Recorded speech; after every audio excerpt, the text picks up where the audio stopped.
matemàtiques. La meva pàgina web és danimartinez.eu. Aquí trobareu els enllaços als meus canals i diferent material que aniré penjant. Explico matemàtiques, de vegades de forma vivencial i de vegades de forma tradicional. I avui veurem el criteri de divisibilitat per 9. És a dir, com saber si un número és múltiple de 9. Us he preparat aquí la taula del 9.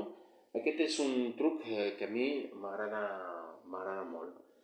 Mira, posem un número, el 40.734, per exemple.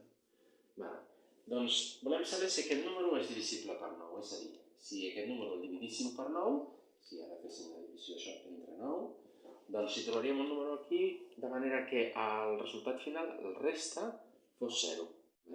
És a dir, si podem repartir tota aquesta quantitat entre 9 persones de manera exacta, sense que quedi res més per repartir. O el que és el mateix, ens preguntem si hi ha un número que multiplicant-lo per 9, és a dir, si hi ha un número que jo puc posar aquí, que em doni 40.734. Bé, doncs per saber si existeix aquest número, o si podem fer aquesta divisió de forma exacta, sense que em quedi res de la resta, no necessitem fer la divisió.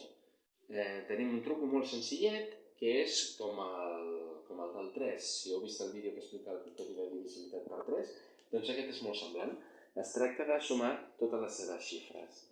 És a dir, agafem el 40.734 i sumem totes les seves xifres. 4 més 0, més 7, més 3, més 4.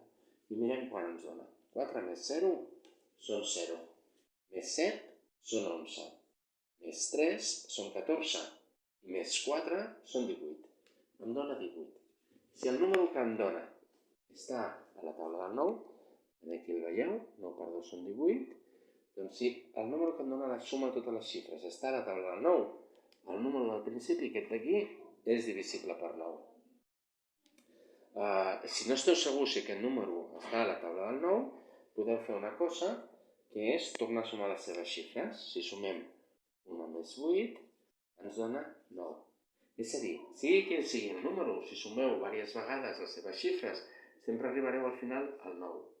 O sigui, com a resum, si voleu saber si un número és divisible per 9, sumeu totes les seves xifres. I del número que us doni, torneu a sumar totes les seves xifres. Si us dona 9, al final, quan ja no pugueu sumar més xifres, si us dona 9, el número del principi és divisible entre 9. I si no us dona 9, no és divisible entre 9, no és múltiple de 9. Doncs espero que us hagi agradat el vídeo. Si és així, subscriviu-vos al canal, doneu-me m'agrada i compartiu-lo. Moltes gràcies.